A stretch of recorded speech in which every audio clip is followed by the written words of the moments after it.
Big Mike here with Hayes Entertainment. Today's episode, we are going to Rutgers University. We have the cornerback, Patrice Rene, and the defensive lineman, Wesley Bailey. I feel like we're going to hit that subscribe button. Let's go. This is Patrice Rene, defensive back at Rutgers University, and we're on the I Only Touch Greatness podcast.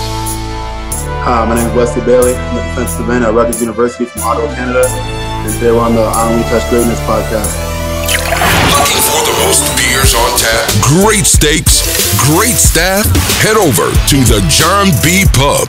We got the best beers, steaks, chicken wings, nachos in town. Come see us at the John B. Pub. The John B. Pub, the best bar in town. Come sign up for our football pool. Say Hayes sent you.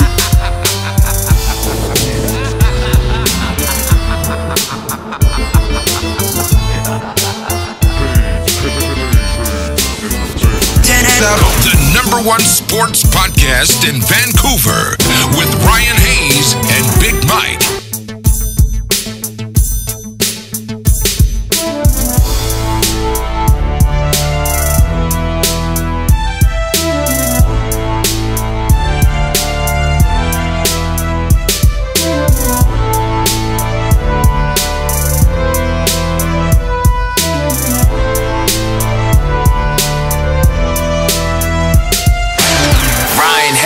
And Big Mike. Never stop. I Only Touch Greatness podcast.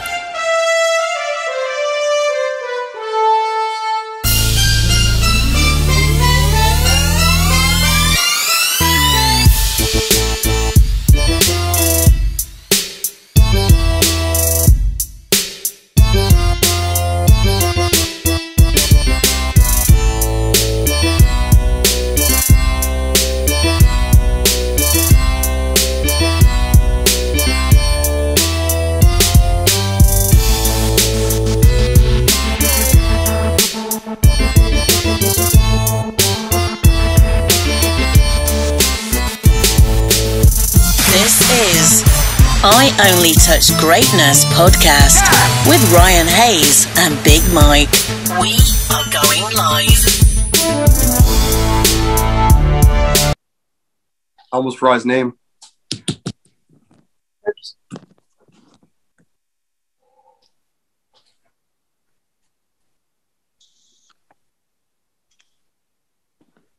Yeah, buddy. Hey, guys. What's up, how you doing? How's it going, guys? So how you guys doing? Good. Thanks for taking the time. I'm Ryan. Good. Thank you very much for taking the time for us today. Really appreciate it. Oh, yeah, for sure. I'm glad we finally were able to get it done. I know it's been a long time coming, but I'm glad we finally linked up. Yeah. Can y'all hear me properly? Ryan, by the way, the one you've been talking to, and this is Big Mike. All right. What's up, Ryan and Mike? Nice to meet you guys. Nice to meet y'all, too. Mike? We'll get started here. I believe both you guys were born in Ontario. What was childhood like growing up in Ontario, and when did you guys start playing ball? Dude, go ahead. You got it. Me? I was born in Ottawa, Ontario. Yeah, I grew up with my uncle and his wife, my godmother. It was me, my twin sister, and they had 3 other kids. I didn't start playing football till grade 4. I started playing for the Raiders in Gloucester. And then after that, we moved to Orleans. That's when I started playing Cumberland Panthers. I was playing there for a few years. I didn't actually think about going D1 until I joined Gridiron Academy in late 2017. Okay. Yeah, kind of like the saying. So from Ottawa, I'm from Ottawa just like Wesley. Spent most of my time there growing up. I started playing football when I was 6 years old in Little League, played in NCAA, city ball that we had. It's a league that we had in Ottawa. Started off, Little League, worked my way up, just love the game, just love to have fun, go out there and play with my boys. That's really what it was all about for me at first. And then kind of similar to Wesley, when I got a little bit older, I think I was probably 11 or 12, I ran into a guy by the name of Victor Tedando, who is, a prominent figure in the city, and he kind of helps guys that want to go to the next level, that are serious about it, help them, give them the tools and what they need to kind of get to where they want to get to. So I joined the academy, the Gridiron Academy, when I was 11, and been training with Vic for years and years, and then finally was able to transfer over to the States and then be where I'm at today. So that's kind of like how it was for me coming up. Did you play any other sports growing up? Yeah, I mean, for sure. I played everything. Like I said, for me, it was like whatever I could do to hang out with my friends, with my boys, like whatever was outside, we played. So whether it was baseball, soccer, football, hockey, like street hockey, rollerblade hockey, I'm saying right there in the front in the garage, stuff like that. Like whatever it is, just play with the gang, with the boys. That's what I was into. So I played every sport, really. Yeah, same thing goes for me. But mostly in high school, I was just playing football and volleyball. Because my twin sister, she plays volleyball at Acadia. So I played volleyball in high school. And then I had one point in grade 10, volleyball and football at the same time. So I had to make a choice. And obviously I chose football. But yeah. Definitely made the better choices, that's for sure. Yeah, 100%. What's your guys' nicknames and favorite jersey number and why? Ooh, I'll go first. So my name is Patrice, but everybody calls me Treese. And then as a nickname, Treese Top Season. That's kind of like my name that's been stuck since I was a little kid. Like that was my IG name at first, but I just recently had to switch it. And then in terms of jersey number, it's really hard for me. I don't really have a favorite jersey. I've had a different jersey every team I've been to. I've never, except high school, I had my jersey for 21 for 2 years. But other than that, like when I got to college, Little League, like every team I was to, I had a different jersey number. So I don't really have a favorite one to be specific. What are you wearing this year with Rutgers? Ooh, that's something Raz. I still haven't, said it yet. So we still working on that. So I'm trying to figure that out. I'm still trying to figure that out.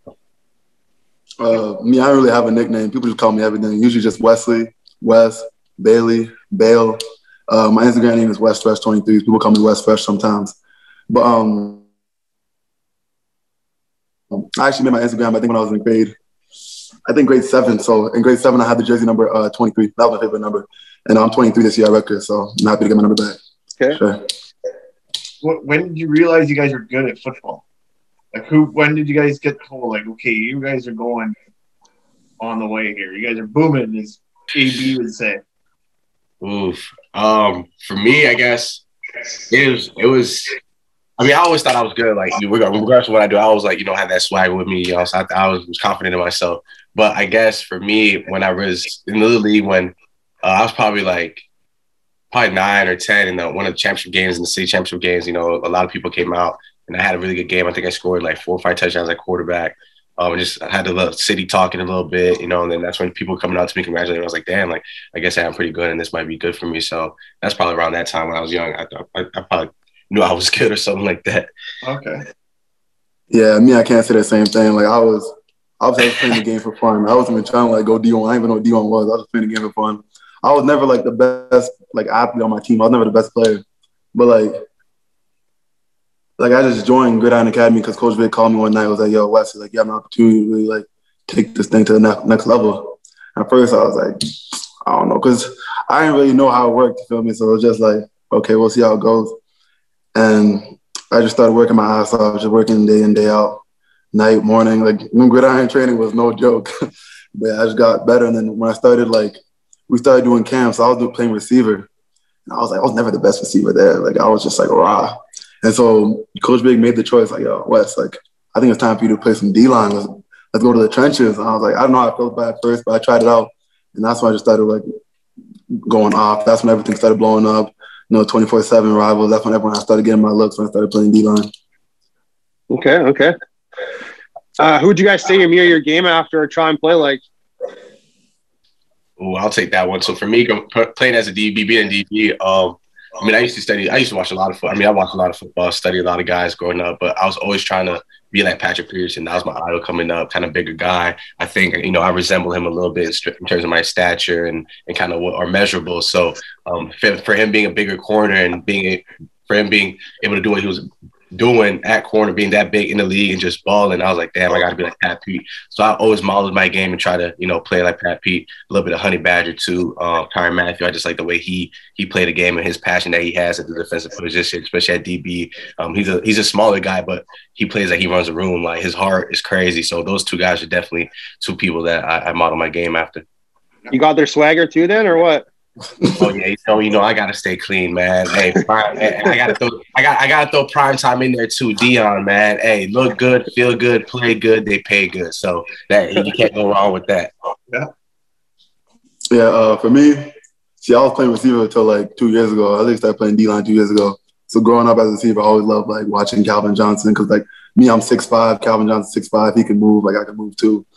But like receiver just wasn't for me. So when I started playing D-line, like, I started watching everyone. Like I look at guys like Khalil Mack and Von Miller, but Von Miller, I can't really like the way he plays. He's like a short, bendy pass rusher. Me, I'm too tall for that. So like I started looking at like guys like Khalil Mack and Jadeveon Clowney, just big guys that can move. Okay, those are good choices. And you guys are both roommates right now. Who's the better cook? Oh, you know damn well Patrice can't cook. Yeah, I can't. So I'm not gonna lie. I'm not want to chef it up. I'm more manual with my fingers and hitting up with that DoorDash to Uber Eats. You know, get that. That's as much cooking as I do. But I give it to Wes. Wes says he can cook. So we just moved into this new apartment this new house that we got, and we've been here for about a month yet, and no word of a lie, the stove has not been turned on that one time. We ain't got no pots, no pans. I'm not gonna lie to you, I cannot cook. I can't. I stay away from the kitchen. Who's the messy one? Sorry. Who's the messy one? Oh, the messy one. That can't be me either. I'm not taking that one. I'm not gonna talk that one, but I'm a clean person. I'm letting Wes answer. The house clean for real. The house clean. Stay clean for sure. Yeah, fact. We stay on top of each other for sure, though. That's good. That's good. Do you guys have any pregame rituals or routines? For me, I definitely have a little pregame routine. Really just starting off when I wake up. So when we travel, we're obviously at hotels. So when I wake up, I get in the shower, take a cold shower first thing in the morning. I'm in the hotel room, take my shower. Then we do all the meetings and stuff. And then once I get to the stadium, I like to do a little hot tub, cold tub contrast. So I get in the hot tub first, get in cold tub, and then finish off with the hot tub, all while listening to music, pacing. Then I get a stretch from my strength coach. He stretches me out, full body stretch. Then I dress up and I'm ready to go. So that's kind of like my routine every game day. Shower, hot tub, cold tub contrast. Got to get the stretch from my strength coach, and then I'm ready to go. But that's going to shock your body. Yeah, it just gets me. It gets me going, you know, wakes up my legs up a little bit, you know, gets them activated and, you know, just get ready to go out there and ball out. Yeah, for me, I haven't really played a college game because last year I had 2 surgeries, so I had to get back from that, but we're good now. But in high school, what it was for me, I just, like before the game, before we touch the field, I just listened to this one track, Montana 300 by Chirac. That's what just gets me going. I know every single word. I just be getting lit. Then after that, we touch the field, I just make sure I pray and say thank you to everyone that's like helped me get to where I am. Sure. Okay, well, we're on that kind of a note. If you had to sing one karaoke song for $1,000 prize, what song are you choosing? So my favorite artist is Rod Wave. Like I know almost like every Rod Wave, so I'm not gonna lie to you. But if I had to sing it word for word, it'd be "Pray for Love" by Rod Wave. Okay. By Rod Wave. Shoot, that's a good question. For me, I'd have to say, I don't know if I could pick one song, but either Pop That by Rick Ross and Drake and all those guys, or another NBA Youngboy song. So I don't know. That was a good question. I had to think a little bit hard for that one. Okay. Might as well have another draft question, right? If you're an animal, what would you be? Oh, shoot. I got to be a Black Panther. Ooh, I like that. It's different. It's exotic. You know, it's like, it's unique. Yeah, I got to be a Black Panther. I went with that. Yeah, like me, my favorite animal is a bald eagle, but if I were to be an animal, for sure, pick a grizzly bear. Like, I just feel like they really be running shit. Like, they big as hell. They can move. They got huge-ass paws with long claws. Oh, yeah. If there's a $100 bill at the bottom of a toilet, $20 bill on the counter, which one are you going for? Taking $100. Bottom of the toilet, just wash my hands after, call it a day. That's right. Yeah, I'm getting that 100. I can't lie. I'm getting that 100. We gotta get that. I gotta get it. We can handle it. And the reason for that one, the scouts want to hear you say the $100 bill because you're willing to get your hands dirty. Yeah, that's a good one. See, yeah, that's definitely. So, okay, if you could sit down for dinner with anyone famous, dead or alive, who would it be? But can you repeat that again, please? My bad. If you could sit down for dinner with anyone famous, dead or alive, who would it be? I gotta say, Jimi Hendrix. Jimi Hendrix. That's a good one. That's a good one. I want to vibe out with Jimmy, man. See what he's all about. I actually don't know. I'm not gonna lie to y'all. Come on, bro. I can't think it's famous. Like, I don't know. I don't really. He would paint Rod Wave. He would say, Nah, I wouldn't. Nah. I don't really be idolizing him like that. So Okay. I always go Seth Rogen as a comedian, or Tupac would be awesome. Seth Rogen, too. Those are good ones right there. I bet Seth would have a great meal with you. Yeah. I always go with Muhammad Ali. Okay. That's what's up. That's a good one, too. Yeah. Who's you guys' best player you've played with and against? Oof. I'll try to take this one. So, I mean, I've been fortunate enough. I played with a lot of great players, a lot of great guys. Best player I played with, I'd have to say the one person that popped up in my mind when you said that was MJ Stewart. I played with MJ Stewart over at North Carolina for a couple of years. I think we played together for 2-3 years. And he was definitely one of my big brothers when I came in as a freshman, and just seeing how he practiced like nobody I've ever seen. Like he went 110% every time and kind of showed me the wave. And now he's actually playing for the Cleveland Browns. He's doing his thing and having a great career so far. So I think the best player I played with would definitely have to be MJ Stewart. Best player I played against, hands down, Lamar Jackson. I was fortunate enough to line it up against Lamar Jackson the year after he won the Heisman. Or it might have been the year he did win that Heisman, either or. But just being again on the field with him and kind of going at it with him, and it was a really good battle. He ended up funny story with that game. Before the game, one of our starting linebackers that was doing the interview, and I said, what's their plan for Lamar for this week? And he's like, I'm gonna tell you this right now. Like, he's a great player, but we're gonna shut him down. We're gonna do everything we got to do. We're not worried about Lamar. So before the game, Lamar goes out and tweets out, "Bet I'm about to go Super Saiyan." And after the game, he ended up having 700 all-purpose yards on us. But just being against him, he was definitely deserving of everything that they say about him. And Lamar Jackson was definitely one of the best players I've played against. Okay. So why do you go? Sorry, go ahead. Nah, for me, the best player for sure would be one of my best friends, Akeem Mesidor. He's at West Virginia right now. He for sure probably the best baller I've seen that I play with, for sure. Okay. And against?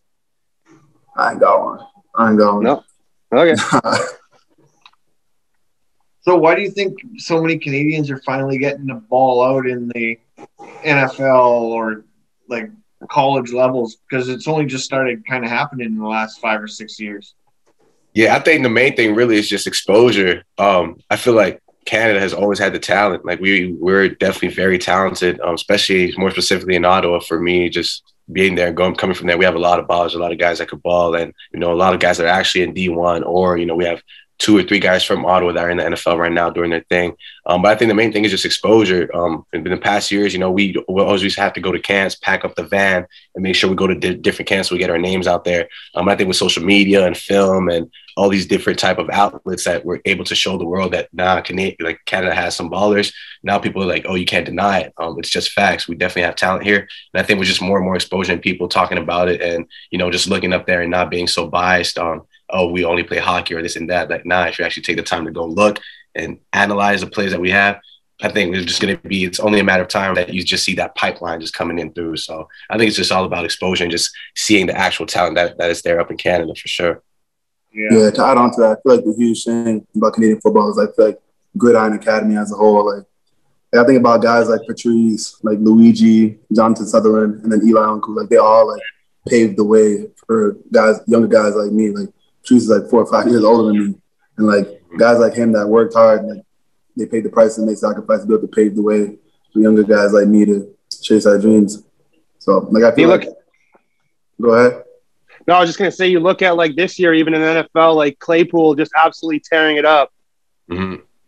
Yeah, it's it's everywhere, West Coast, East Coast. It's just people just never thought about it. Or people, I guess, never just assumed that we couldn't play. But it's we have balls. I remember when we used to go to the camps and do all the traveling. We would get there.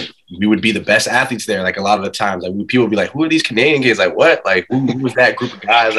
Who are what is going on here?" We would make noise, and that's kind of how we kind of grew our names and our brand and everything like that. And people started to take more attention. But yeah, like you mentioned, Chase Claypool, the list goes on. Chuba over at Oklahoma State, it's just endless. Like the talent is endless and it's there. So I'm very excited to see what the future holds for Canadian football. Did you ever get to play with them in Canada, Chuba or Claypool, like any camps or anything like that? Or unfortunately, I never got the chance to cross paths with them, especially if them being on the West Coast. Especially, I know Clay, he was on the West Coast. I think Chuba was on the West Coast as well. So it was kind of hard for us to kind of link up. But we'll always, keep in touch online, watching their progress, talking to each other, hitting each other up on Instagram, stuff like that. I mean, at the end of the day, it's family. We're all in this together. We're all representing the same country. So always good vibes and, just supporting everybody. Right. Okay. Dream venue. Do you have a place that you wish you could play, or your favorite one so far? Oof. In terms of college or NFL? NFL, I guess, would be a dream venue. So like whatever, what's one of your guys' dream venues you want to play in, and then what's the best college stadium you played in? Oof. I would definitely say dream venue. When I get that question, I would say whoever wants to pick me. You know what I'm saying? I don't really have no favorites, but I'm a big Dallas Cowboys fan. I've been a Cowboys fan since I was a little kid. So being able to play down there would kind of be cool. And in the Superdome that they have, that's basically they just built with a huge jumbotron. I feel like it'd be crazy to have the opportunity to play there. In college, where I have had the opportunity to play, I definitely would say my freshman year. It was in Atlanta, in Georgia, at the Carrier Dome, at the Superdome that they had, that they just built. So I had the opportunity to play there, and that was crazy. Huge. It was a beautiful, beautiful stadium. Turf was great. It was just a great experience. So those are the two for me. Okay. Yeah, for me, it was the same thing Patrice said. I always wanted to play like an NFL team, like in Texas, like either Houston or Dallas. Like I always wanted to live in Texas, those big houses. And growing up, I always wanted to play in games like those Michigan against Ohio State, like those big teams, and the crowd's crazy. Like I know, obviously, like since I'm at Rutgers now, we're in the Big Ten, like it's gonna be a great opportunity. I'll for sure have the opportunity to play, I guess, in a big game like that for sure. Yeah. Okay, and this one's for both of you guys. I always love to ask this because I feel like your one time in your life you get to actually choose where you're going is your college. After that, you get drafted, you get taken somewhere, you get signed, you're going where you're going. Why did you guys choose Rutgers? And Patrice, why did you choose University of North Carolina first, and why the transfer? All right. Well, you go ahead and answer first. I'll go with that. So what it was at the end, I didn't actually know where I was going. Like when signing day started, like there was a 2-day period, I had absolutely no idea where I was going. And there I was just talking back and forth with multiple coaches, talking to Coach Vic and see where I was going. And so I was committed to Minnesota before I was at Rutgers. And then I had a great relationship with Coach Panagos, the D-line coach at Rutgers right now. And when he spread the news that he was coming to Rutgers, I just felt like that's Rutgers' place to be. And after talking to Greg Schiano on the phone, I just knew like Rutgers was a place to be. Like if you guys ever talk to Coach Schiano, like you can tell he's a good person, a great man. He's going to build Rutgers what it's going to be soon.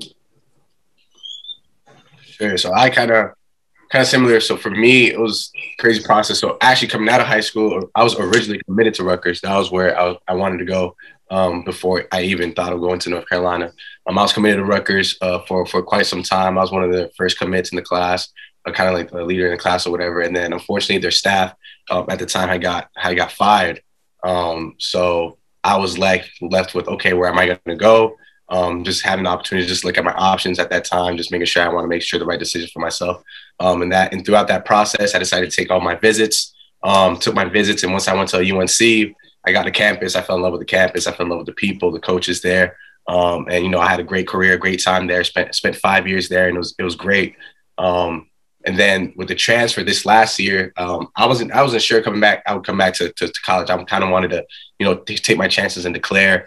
But after talking to my family and my people, we felt like it'd be, advantageous to take advantage of the extra year of eligibility that the NCAA granted us, and having the opportunity to start grad school as well for free. That kind of all, played a factor into it. And I was like, if I do another year of college, I definitely want to be closer to home, have my family be able to come to the games. Just being in North Carolina and have my family back in Ottawa, it's kind of hard for them to travel all the time. And then my grandmother lives in North Carolina, in Brooklyn, which is not too far from here.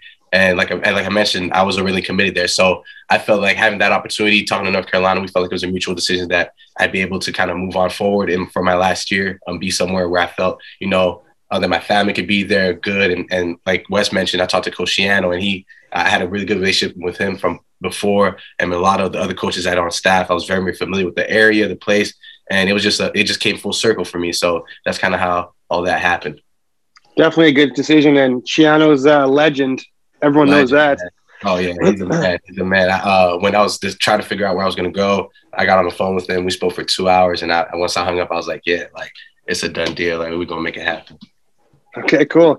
What's your guys' favorite Gatorade color? Who can't go wrong with lime, lemon lime, all day, every day. Yellow Gatorade, fresh, ice cold lemon lime. Amazing. Yeah, I think I'm gonna have to go with the blue one. Okay. But yo, after workouts or after practice, give me a cold Gatorade, I'm drinking it. Like all them will be hitting crazy. Here's another one. Since you guys are Canadians, how much do you guys miss the poutine and Tim Hortons and the ketchup chips?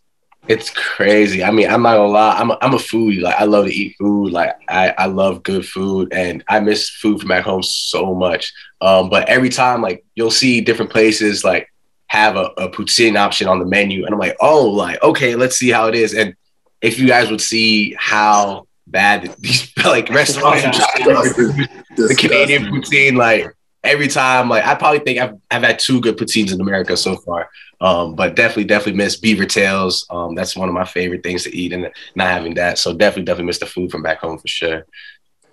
Yeah, like there's one spot on campus, what is it called? Diesel and Dukes, had a poutine on the menu. I was like, whoa, what? And I ordered it. It was probably the most disgusting thing I had in my life. I felt so disrespected, like just the Canada and the whole culture. And like you know how Old Henry's only in Canada too. So I had a couple of my friends like shit me a couple bars of Old Henry to America, so I had something to eat. I didn't actually know that. I thought they were everywhere. Nah, there's a lot of like Wonder Bars. They don't have Wonder Bars down here, which is sad. Huh. Like Skittles. I mean, not Skittles. I meant Smarties. Nah. I meant Smarties. They don't got Smarties over here. I'm like, dang, like it's crazy. Nice. Okay. What's you got something, Ryan? What's your guys' favorite music before games? Huh? Do you guys have a go-to song before games? Do you guys have a pump-up song before games? Yeah, like as I mentioned before, like the Montana 300 by Chirac. Like that track go crazy. Just the beat and everything, just the bars get me lit every time. Pre-game track, I got Rags to Riches by NBA YoungBoy. Okay. That's the one that kind of gets me a little bit motivated. Just the lyrics that he says, it's a good song to kind of get your blood flowing a little bit. Okay. If a scout or GM were to ask, what do you guys bring to the table? Go first, Wes, or you want me to get it? No, you got it.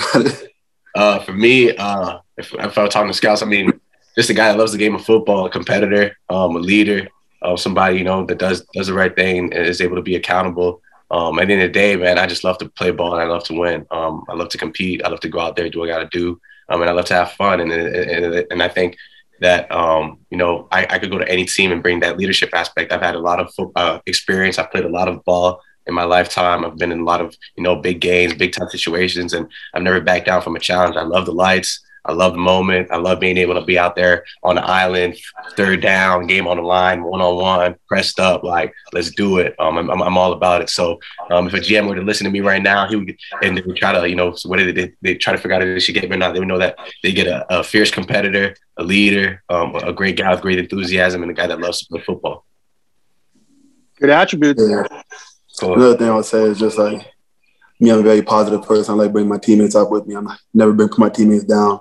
And like that leadership aspect, I love like just making sure keep everyone accountable, not just myself. The game's not like you can't win the game by yourself. You can't win a game like not basketball. Like you need all 11 guys on the field to win the football game. So I like making sure keep my teammates accountable, hold myself accountable, just being a leader on the field and just playing hard and having fun. Like you gotta make sure everyone having fun on the field. Of course. Hey, fellas, obviously you guys know we're big fans of yours, and we can't wait to cheer you guys on to the top. We know you guys are going to go far in football, and you guys are going to be playing pro someday, and we're going to be fans for the rest of your guys' careers. We really appreciate you taking the time for us today. Thank you, guys. Appreciate you guys having me. Thank you so much for having me. If you're looking for a mug, perhaps a hoodie, head on over to IOnlyTouchGreatness.com. Looking for the most beers on tap? Great steaks, great staff? Head over to the John B. Pub. We got the best beers, steaks, chicken wings, nachos in town. Come see us at the John B. Pub. The John B. Pub, the best bar in town. Come sign up for our football pool. Say Hayes sent you.